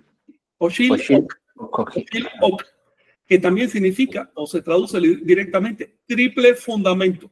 Es otra referencia a la Santísima Trinidad, que es finalmente el creador. Es decir, Raza Kakujá, Chipicakujá y Kakujá Huracán, según dice el Popol Vuh, el que produjo la realidad. Es el nombre esotérico, digamos, de la serpiente plumada. Okay. Así que aquí lo que es un juego de palabras. ¿Quién nació y bajó acá? Responde el discípulo. Padre, tú lo sabes. Nació el pionero, el primero que fue arrancado, señalado y arrojado a la gruta. Esto es porque los niños nacían en un temazcal, en una gruta. Entonces, ¿quién fue arrojado a la gruta? El pionero, el profeta. Por otro lado, la gruta es emblema. Temazcal sigue siendo el emblema del vientre materno. El vientre de la tierra. ¿Pionero es Kaj o Yash? Okay. Yash, el primero. Yash, pero también, ya que lo estás viendo, pero también Yash significa renacido, renovado y también verde y por lo tanto liberado. Ok, como Shoshauki podría ser. Yash es lo mismo, en náhuatl se diría Shoshauki. Entonces, si yo lo pongo como Shoshauki, ya no puedo decir pionero propiamente, sino que ya tiene otras repercusiones teológicas. Fíjate cómo empieza a ampliarse, ¿no? No usaron cualquier palabra para decir eso. No usaron el nombre Hu, sino la forma Yash, que quiere decir en cierto contexto el primero, pero también quiere decir el que osa, el que rompe algo, el que rompe una inercia, el que se atreve, el que va más allá. Okay. ¿Cómo se llama el que nació y entró? Dice, nació el Señor llamado Esencia del Cielo. Este fue el apodo que le dieron los mayas a Nachit, Esencia del Cielo o Rocío del Cielo. ¿Qué significa esto? Acuérdate que estamos en el lenguaje de Suyuá. Suyuá quiere decir agua virgen, que es el rocío. Al rocío ellos le llamaban Suyuá, agua virgen. Cuando hablamos del lenguaje de Suyuá, en realidad literalmente habría que traducir el lenguaje del rocío. Es decir, la enseñanza del profeta. ¿Qué quiere decir el rocío? O el agua virgen, el agua que no ha fluido, que no se ha contaminado, que baja directamente del cielo. Los mayas agarraban esa agua y lo siguen haciendo hoy por las mañanas en un vasito de una jícara llamada hom y con eso sacramentan los altares. Esa agua sutil que no ha corrido, que no ha sido tomada, que viene directamente del cielo, representa lo esencial, lo esotérico, lo oculto. Por eso le da nombre al lenguaje oculto. Así que el lenguaje de Subyuga no lo puede traducir como lenguaje rocío, sino como lenguaje oculto, pero la raíz sigue siendo esta. Okay. Por otro lado, la Virgen, Suhui, significa la que es como rocío. Por lo tanto, está diciendo al mismo tiempo que no es que él venga directamente de un vientre de una mujer virgen, sino que viene del conocimiento oculto. ¿En qué día murió? Dice, murió en el día 1 muerte, y en el 1 muerte entró a su sepultura. ¿Por qué pregunta esto el interrogador? 1 muerte es el día de morir. Todos nosotros moriremos en el día 1 muerte. De hecho, todos estamos viviendo en el día 1 muerte, en el día de nuestra sepultura. Y por lo tanto, en el 1 muerte entró a su sepultura. Esta pregunta y esta respuesta es para condicionar la siguiente. ¿Qué fue lo que realmente entró a la sepultura? El cofre de piedra. ¿Ves? ¿Qué cosa es el cofre de piedra? El cuerpo. El cuerpo físico. Eso fue lo que yo vi que entró a la sepultura. De lo demás no sé. ¿Qué pasó con el resto de su ser? Que finalmente no era solo un cuerpo físico. Era un profeta, lo estaba intentando. Sigue diciendo, ¿a dónde entró el esqueleto? Cuando dice gran esqueleto, se está refiriendo al esqueleto, pero no solo dice esqueleto, dice grande. Se refiere a todo lo material, a nuestros componentes materiales. Dice, la lluvia de huesos entró a las piedras de la tierra. Ellos consideran que las piedras de la tierra son huesos. Piedra también significa hueso. Es decir, así como nosotros tenemos hueso y carne, la tierra, el planeta, tiene piedras y tierra para cultivar. ¿De qué se alimentan las piedras? De los huesos de todo lo que puede. Es más o menos una idea un poco así literaria, ¿no? Sí, polvo eres y en polvo te convertirás, Ese ¿no? tipo de cosas. Lluvia de huesos, la expresión lluvia de huesos en el pensamiento maya de esa época, significaba eso que acabas de decir. Polvo eres y en polvo te convertirás. Eso, como decían, lluvia de huesos. Órale. Lluvia de huesos también es un cúmulo de estrellas en el cielo, por cierto. Ahora, ¿cómo se llama el árbol del cielo? El árbol del renacimiento.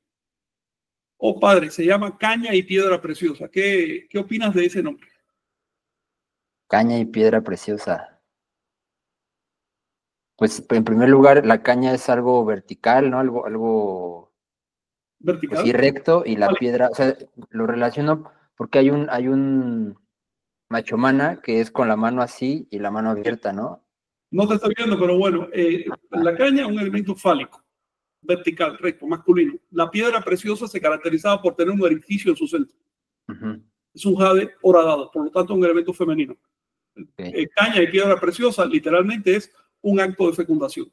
Y literalmente al escribir una caña y una piedra preciosa se está escribiendo el nombre Seacat. Es el nombre del profeta.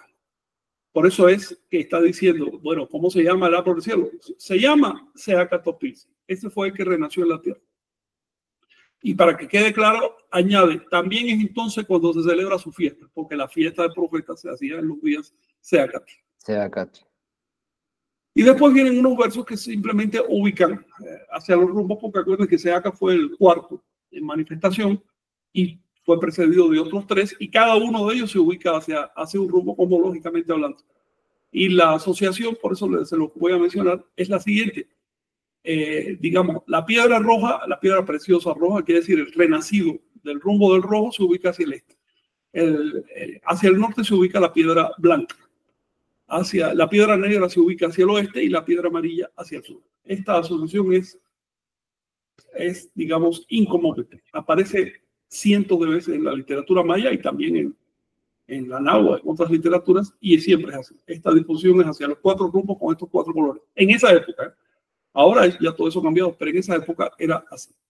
Y con esto termino la interpretación de estos versos. Si tienen algo que opinar, Mónica, sobre todo, que no te he escuchado. Hola, pues mira, a mí lo que me llama mucho la atención es cómo empezar a aprender a interpretar estos textos y la aplicación que se le puede dar, porque si lo estamos interpretando en un nivel muy, muy básico, podemos caer fácilmente en un pensamiento mágico. Sí. Es decir, podemos trasladar todas estas imágenes literarias en actos y darles una explicación mágica, ¿no? Por ejemplo, una interpretación infantil es lo más común. Sí, entonces podemos empezar a hacer hasta rituales que tengan que ver con esto, con la creencia de que vamos a tener una influencia con una energía impersonal que se formó y que configuró el universo muchísimo antes de la llegada del ser humano. Entonces, permíteme es una importante observación. tratar con sobriedad. Dime. ¿Oíste hablar del culto del cargo? ¿Del qué? Culto del cargo. No. Todavía existe en el Pacífico, en islas de Oceanía, pero se hizo muy importante en la década de los 40 y 50, el culto del cargo. Y es que como pasaban los aviones americanos y tiraban latas de conserva y comida de todo tipo, eso fue una revolución para los nativos de esas islas que vivían de modo precario y asociaron los aviones con la comida. Entonces, cuando terminó la guerra, empezaron a construir aviones de paja y de madera y empezaron a adorar en la idea de que de pronto el avión iba a empezar a tirar comida. Es una interpretación infantil de los hechos. Lo mismo pasa en la actualidad. Hay personas y grupos, por ejemplo, que piensan que por reunirse hacia los 4 rumbos y empezar a hacer invocaciones ya va a ocurrir la manifestación mágica. Y no es así. En realidad lo que nos está indicando este texto es un camino a la práctica. ¿Qué son los 4 rumbos que se mencionan ahí? Los 4 nacimientos, las 4 disposiciones, los 4 colores, las 4 piedras. Son nuestros componentes, son nuestros vehículos de expresión. Los vehículos que permiten el acto de la conciencia que finalmente se hace en la posición central. Si entendemos eso, vamos a entender el resto del simbolismo y después de eso podríamos entrar o no, según nos dé la gana, en rituales, pero finalmente vamos a saber usar la información esotérica del libro. Sí, y yo supongo que escribieron de esta forma también porque era conocimiento esotérico, no era para todo mundo, ¿no? Y también por otra razón, Mónica. Mira, cuando escribes de este modo, con lenguaje de Suyua, estás diciendo en una sola oración un montón de cosas. Si yo me pusiera a desglosar lo que yo entiendo, no estoy diciendo que todo, pero la parte que yo entiendo de este texto, si me pusiera a desglosarla por escrito, serían página tras página. ¿Ves? Claro, era para gente estudiosa, simplemente gente que quisiera estudiar. En toda parte de la Tierra vas a encontrar este recurso, el recurso de comunicar ciertas cosas con un lenguaje diseñado de tal manera que un niño lo entiende como un cuento y puede que hasta le guste. Un adulto que no esté iniciado lo entiende como rito o como creencias. Un iniciado lo entiende como una propuesta práctica. Un astrónomo lo va a entender en un sentido, así. Teólogo le va a sacar producto moral y lo que tú quieras. En otras palabras, esto es una característica del lenguaje esotérico. Tiene varias claves, varios códigos de interpretación. Adelante, sí. Por eso es importante tener esa conciencia de que si nos topamos con libros de este tipo, podemos tener acceso fácilmente a un primer nivel, que cualquier persona lo puede hacer, pero no quedarnos con esa explicación. Tratar de profundizar y no decir, bueno, como me dijeron que la piedra preciosa, pues me voy a colgar una piedra preciosa y no es así. El mejor modo de entrarle a la literatura sagrada nahuaca es en silencio mental. No con un fárrago antropológico. Conviene tener información antropológica o histórica. Conviene, por supuesto, porque empiezas a ubicar, pero después de eso hay que hacer silencio. Y dejar que esas imágenes y que ese simbolismo se muevan allá adentro, se mueven a su manera y terminan hilvanando cosas. Si uno no sabe hacer silencio, uno va a terminar con la lectura más burda, como ha pasado con el propio tema del lenguaje de Suyua, que en antropología se interpreta como una colección de recetas de cocina. Entonces tú te das cuenta de, si tienes la mente sucia, vas a entender solo lo que puedes entender. Si callas tu mente, entonces vas a dejar que te penetre el intento de que escribió todo esto. Sí, o luego empezar a hacer rituales medio peligrosos o peligrosos para la salud, ¿no? Hace poco vi unos entierros, la gente casi semidesnuda y no sabes si en la tierra no esté contaminada con nematodos, ¿no? Todo tipo de cosas. ¿Qué vas a hacer? Hay que tener mucho cuidado con eso. Claro, no es así tan mágico. Sí, es decir, se requiere higiene, se requiere saber, se requiere conocimiento para ese tipo de cosas. Hacer el rito no te garantiza nada. Lo más probable es que pierdas tu tiempo y a veces dinero y salud. Con esto no estoy diciendo que el rito no sea útil. El rito Claro es que sí no es sabemos útil. lo que estamos comunicando. El rito es lenguaje, así de decir. Si no sabes qué Así es. estás comunicando a través del rito, no te funciona ni a ti ni al otro. Por ejemplo, el rito de la meditación es un rito, es una ofrenda, pero no es mágico. Es decir, el hecho de, por ejemplo, pronunciar Amomati o pronunciar la palabra sin mente no te va a llevar a un estado de silencio No te mental. deja.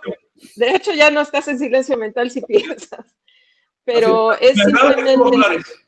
Tú siempre lo aclaras. Tú dices, esto es sugestión. ¿Para qué? Para una Sí. vez introducida la sugestión, uno capte el sentido o el intento que hay detrás y para la mente. ¿Ves? Me Así dices es. sin mente. Por supuesto que eso es contaminación mental. Eso es una frase. Pero si yo entiendo esa frase, paro la mente. Claro, así es, ese es el uso práctico, ¿no? Pero pues en base a esa honestidad y saber, estar consciente de para qué son los ritos, para qué es este lenguaje, cómo se interpreta y demás. Omey, Sí, comerse el fruto y tirar la cáscara, no comerse la no cáscara al y revés. tirar el fruto, ¿no? Exacto, No al revés. exacto. Sería la idea. Lo bueno de estos textos es que nos obligan a entender. Si se hubieran escrito de un modo muy sencillito, ya lo habríamos entendido y lo habríamos metido en el cajoncito de siempre y sería una cosa más. Pero estos textos nos obligan a entender. Y una vez que uno entiende, algo dentro de uno se alegra.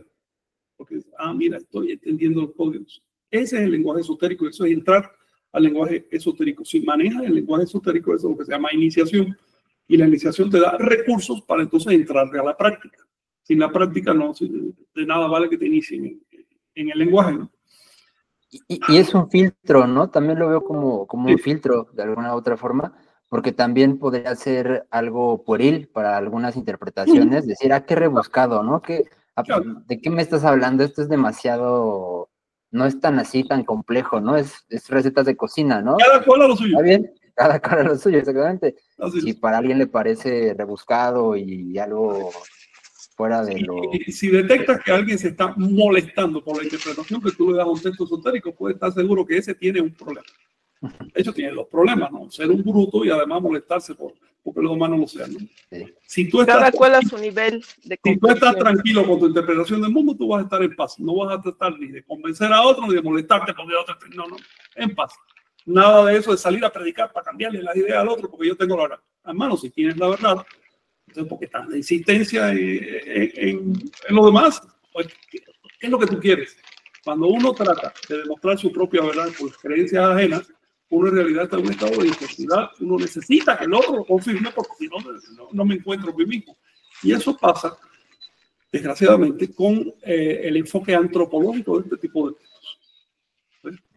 Es preferible clasificar estas producciones como cosas de primitivos, recetas de cocina, que entrarle al reto de la decodificación. Preferible. Sí. ¿No?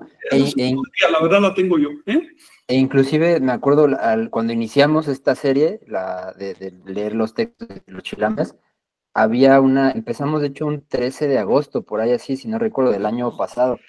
Y empezamos porque había muchas publicaciones en referencia a que no había habido una masacre, no había habido una barbarie en la invasión, ¿no? Entonces, estaba creciendo ese momento.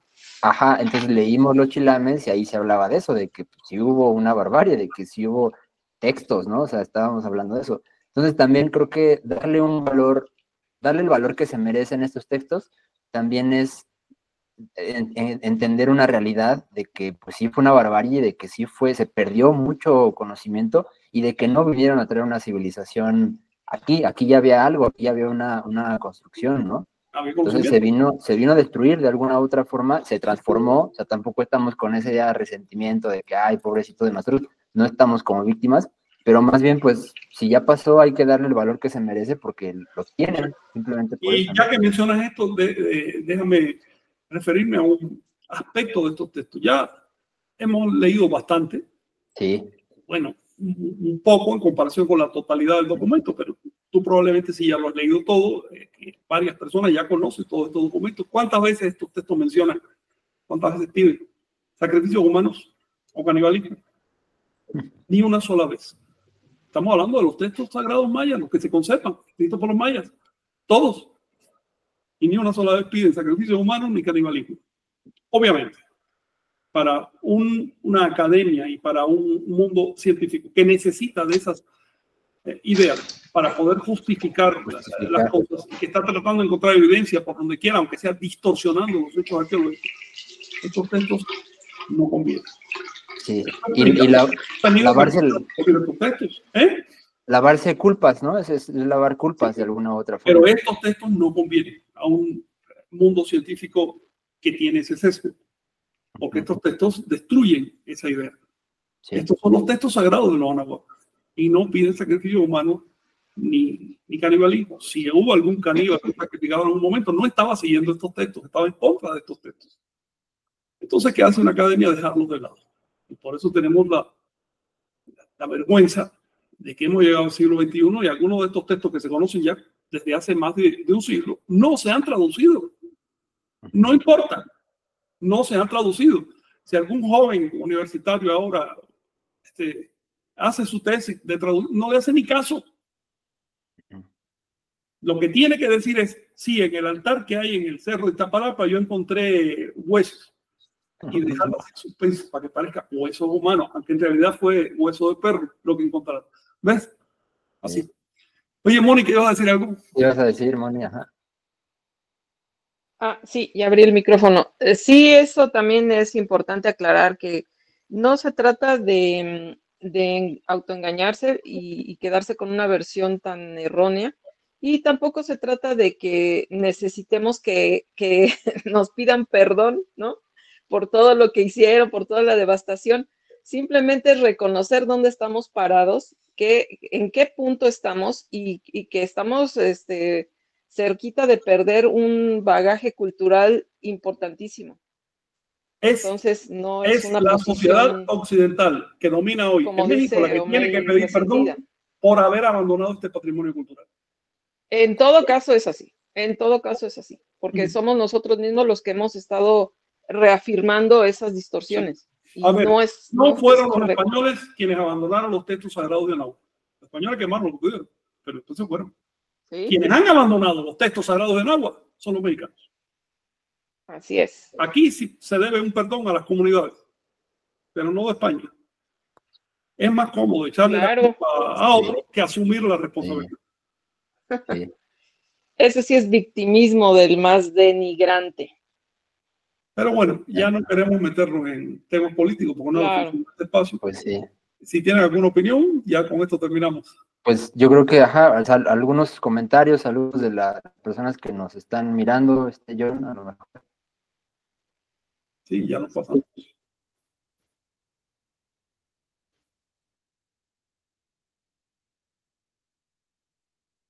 José Martín Hernández desde Tierra Caliente, allá en el norte del país. Victoria Paz, Aranjuez Yahuichoga, allá en Oaxaca.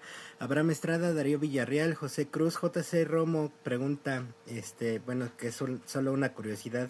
¿Tiene alguna referencia u orden de la mención de las ciudades? O sea, a una dirección o movimiento cardinal. Sí, las ciudades están puestas de tal manera que dibuja un ave, un pájaro, sobre el mapa de Yucatán. Así lo visualizaban, forma de pájaro.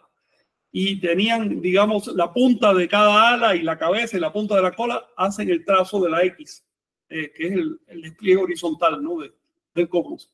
Y por otro lado había dos ciudades ubicadas en la zona central, que son la de arriba y la de abajo, que hacen el despliegue vertical.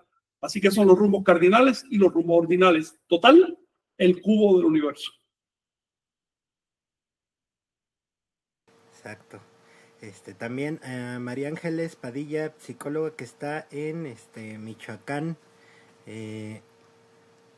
y comenta, bueno, gracias a quienes compartieron su energía para hacer este logro. Matlaclión Semazatl también anda por acá.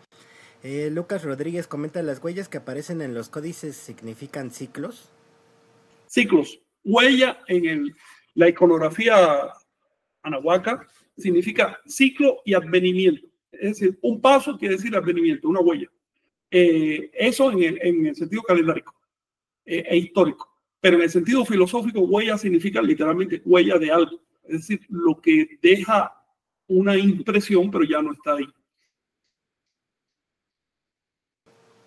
Y Aranjuez Yahuichoc, ¿podríamos interpretar estos últimos versos como una referencia al nacimiento del hombre, de la conciencia, de lo sagrado, del origen? Sí, sí, el nacimiento del profeta es emblema del nacimiento de todo ser vivo, no solo humano, sino hasta de un ratoncito, una hormiguita. El nacimiento de todo ser vivo está representado por el nacimiento del profeta, porque en el fondo todo ser vivo es el profeta, es el que está potencialmente destinado a activar su conciencia.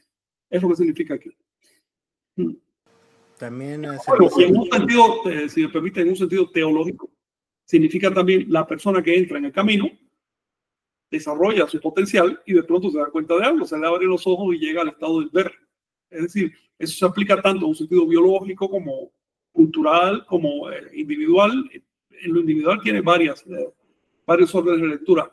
A ver, el tema del nacimiento es demasiado esencial como para restringirlo a una sola interpretación. Significa todo lo que implique un acto de llegar a ser. Sí. Y también a Edgardo Navarro, saludos hasta Berlín.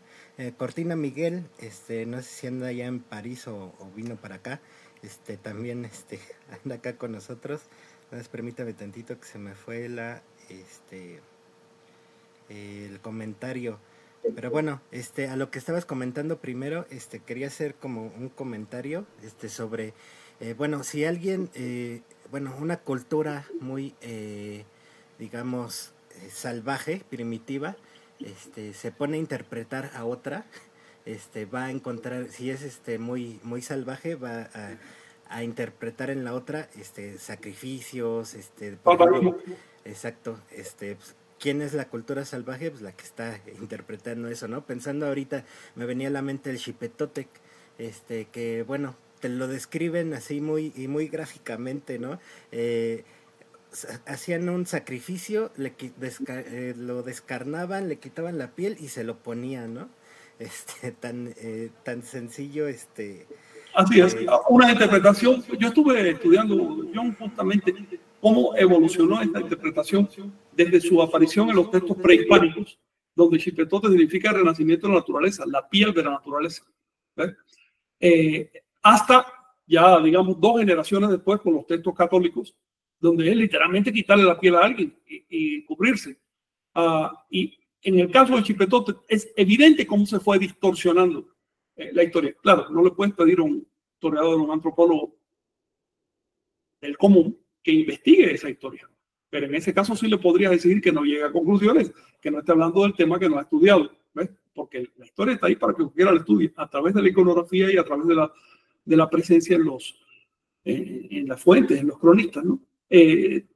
Hasta 1545 aproximadamente, Xipetote se describía como el renacimiento de la piel de la naturaleza en primavera. Así. Okay. Después fue que empezó a incorporar todo este tipo de cosas y empiezan a surgir esos dibujitos extraordinarios hechos por cronistas católicos al servicio de la ideología católica y de la invasión de México, ¿no? De la colonia. Sí, adelante. Y también, perdón, la Cachipehualistli, la veintena en la que estamos. La Cachipehualistli es la veintena de Xipetote, claro. ¿Sí? Que quiere decir directamente la renovación, bueno, quiere decir la renovación de los seres humanos. ¿Pero por qué? Porque esa veintena coincide con el equinoccio de primavera. ¿Ves? Ahí se renueva todo. Se renueva incluso el ser humano. Aunque ahí te voy a decir que la palabra Tlacachipehualistli, el término tlaca no significa propiamente humano, sino mazorca de maíz. ¿Okay? Por eso se le aplica el verbo xipe, que es específicamente deshojar una mazorca de maíz. Eso es lo que significa el verbo xipe. Ya. Tan fácil, nada más conociendo la lengua. Cortina Miguel sí anda ya en París. Gracias maestros y maestras por este fin de semana bien rico en conocimiento. La idea es que no se repita la hecatombe cultural o epistemicidio ni en nuestra tierra ni en el mundo. No podemos permitir que un grupo de hombres en el mundo decidan por los demás imponiendo ideologías del poder por encima de la vida y la cultura. Es lo que nos comenta Cortina Miguel. También saludos a Kim Balam. Y para cerrar con una pregunta de Huacuchechat Tolteca Güey Anáhuac, Marf, ¿cuál es la relación entre percepción, sugestión, creencia y experiencia? Sencilla la pregunta, ¿eh? Y ahora que nos pasamos ya 15 minutos, está bien. Mónica, uy, eso es para un programa. Es un programa. Es más, creo que esa pregunta tiene una envergadura tal que merece que empecemos con ella el siguiente programa. ¿Qué les parece? ¿Va? Mónica, bien. Son 4 elementos, entonces a ver si nos puedes platicar de eso. ¿Sí? Claro. Sí, claro. Sí. Si nos puedes repetir para ir meditándola, relación entre... Sí, entre percepción, sugestión, creencia y experiencia. Órale, el proceso completo. Muy bien. Entonces, esa pregunta o acusa se queda para la semana que viene para dedicarle más atención. Va que va. Sí, y es para darle continuidad a la lectura de hoy, porque la lectura de hoy tuvo mucho de iniciación, ¿no? De la conciencia. Exactamente, entonces creo que sí vale la pena. Muy bien. Pues gracias por estar aquí otra vez y pues seguimos dándole. Ok, nos estamos viendo entonces en el siguiente dominical con otro fragmento de texto sagrado de la web. Gracias. Hasta luego. Saludos a todos. Chao. Hasta luego.